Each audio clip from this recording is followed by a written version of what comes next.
नमो नमः। आज के वीडियो में हम देखने जा रहे हैं विभिन्न वर्षों में आए हुए द्वितीय विभक्ति के उदाहरण। प्रश्न इस प्रकार होगा, अधोलिखिते रेखांकित शब्दान आधारीकृत्य विभक्तिम तत्कारणम च लिखतः। नीचे लिखे रेखांकित शब्दों को आधार करके विभक्ति और उसका कारण लिखें। पहला वाक्य है, ग्रामं परितः वृक्षाः सन्ति। दूसरा वाक्य है, ग्रामं परितः क्षेत्राणि सन्ति। तीसरा वाक्य है, कृष्णं परितः गोपालकाः सन्ति। चौथा वाक्य है, ग्रामं उभयतः वृक्षाः सन्ति।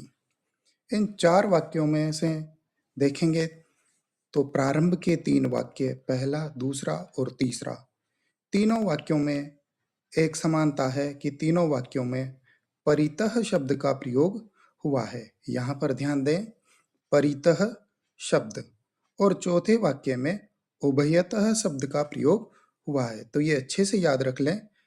जो पीले गोले में तीन शब्द आपको दिए हुए हैं, तीनों शब्द अच्छे से याद कर लें। परितः, उभयतः, अभितः, इनके योग में द्वितीय विभक्ति होती है। और कारण में हमें इस प्रकार से लिखना है, जहाँ परितः का प्रयोग होगा वहाँ पर द्वितीय विभक्ति परितः के योग में, जहाँ पर कारण उभयतः है वहाँ पर लिखेंगे द्वितीय विभक्ति उभयतः के योग में। अगला वाक्य है, सायंकाले जनाः ग्रामं प्रति गच्छन्ति। छठा वाक्य है, महाराजं प्रति कः क्षत्रियः।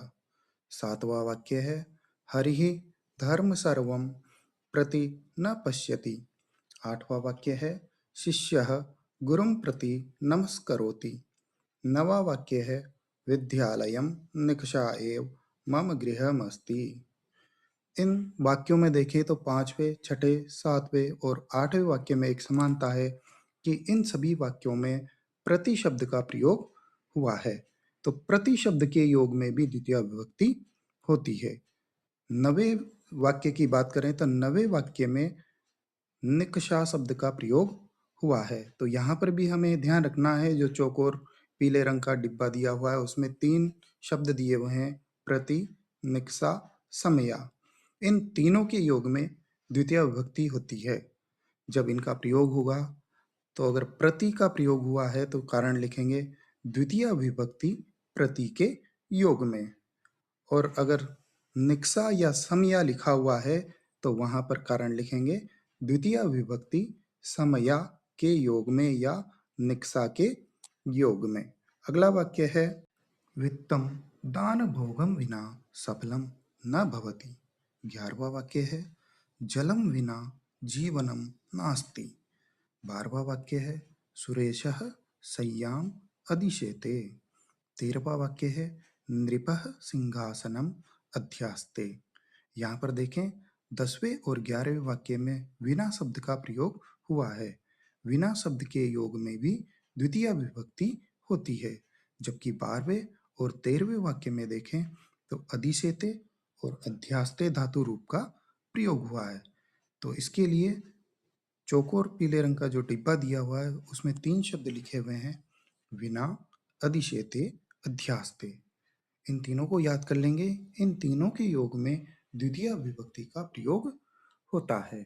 जब कारण लिखेंगे तो जिन वाक्यों में विना शब्द का प्रयोग हुआ है वहां पर कारण लिखेंगे द्वितीय विभक्ति विना के योग में, और जहां पर अधिशेते और अध्यास्ते धातु रूप का प्रयोग हुआ है वहां पर कारण लिखेंगे द्वितीय विभक्ति अधिशेते या अध्यास्ते के योग में। अगला वाक्य है, पाचकः तण्डुलान् ओदनं पचति। 15वां वाक्य है, गोपालः गां दुग्धं दोग्धि। 16वां वाक्य है, धिक दुर्जनम। यहाँ पर देखें 14 नंबर और 15 नंबर के वाक्य में पचति और दोग्धि धातु रूप का प्रयोग होता है, और ये दोनों धातुएं द्विकर्मक कहलाती है, अर्थात द्विकर्मक धातुओं के योग में द्वितीय विभक्ति का प्रयोग होता है। जबकि 16 नंबर के वाक्य में देखें तो यहाँ पर धिक शब्द का प्रयोग हुआ है और धिक के योग में द्वितीय विभक्ति होती है।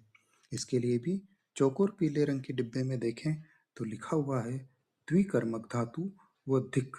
इन दोनों के योग में द्वितीय विभक्ति का प्रयोग होता है। जब कारण लिखेंगे तो 14 और 15 नंबर के वाक्य के लिए लिखेंगे द्वितीय विभक्ति द्विकर्मक धातु के योग में। जबकि 16वें नंबर के लिए कारण लिखेंगे तो कारण में लिखेंगे द्वितीय विभक्ति धिक् के योग में। इस प्रकार से हमने विभिन्न वर्षों में आए हुए द्वितीय विभक्ति से संबंधित वाक्यों को देखा। अगले वीडियो में हम तृतीय विभक्ति के बारे में पढ़ने जा रहे हैं। अगर वीडियो पसंद आया हो तो चैनल को सब्सक्राइब करें और बेल आइकन को प्रेस करें। धन्यवाद।